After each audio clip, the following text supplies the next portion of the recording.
One of the funniest things about the summary judgment from Judge Arthur Ingeron this week saying that, yes, Trump overinflated his assets and he's not worth as much as he said he was to the banks.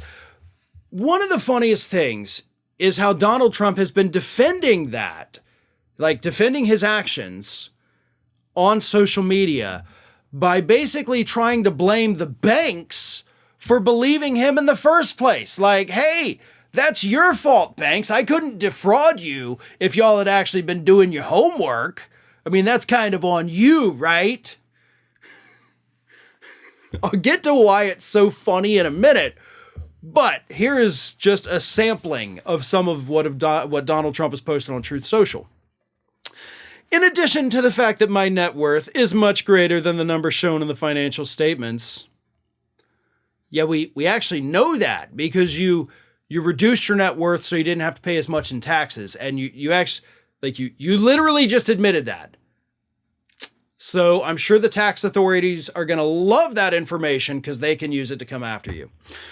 There is a powerful disclaimer clause. Some call it a non-reliance clause, others a buyer beware clause, boldly stated on pages 1 and 2, explaining that there should be no reliance placed on these financial statements, but instead everyone should do their own independent research, analysis, and due diligence. This was fully accepted and acknowledged by the banks, but it didn't matter because all loans were good and there were no defaults or problems of any kind. The banks were represented by highly sophisticated attorneys, were paid full interest, and made money. So I go to the banks, right? And I tell the banks on my documents where I'm looking for loans, like, hey, here's my numbers, but you're not allowed to trust these numbers, so you got to do your own research. Oh, and by the way, here's the numbers to do your own research. Donald, this is why your whole defense here is laughable.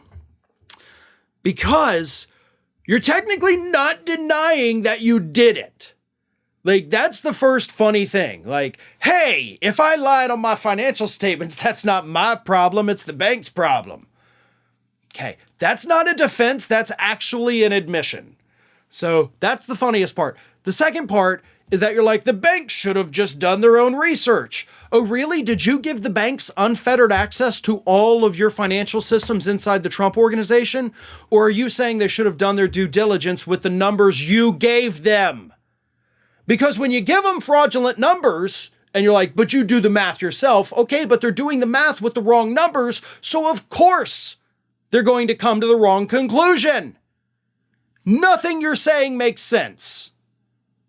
But nothing in Trump's world makes sense. And every time he gets caught, every time something bad happens, it's always somebody else's fault, right? Like down in Georgia, those indictments, he's like, well, I got bad advice from my lawyers. And in New York, well, the bank should have looked at it themselves. Oh, they did look at it. You just gave them the wrong numbers. Ring of Fire has fresh content 7 days a week, so if you want to be reminded about it, don't forget to subscribe to the channel, hit the little bell to be notified every time a new video goes up.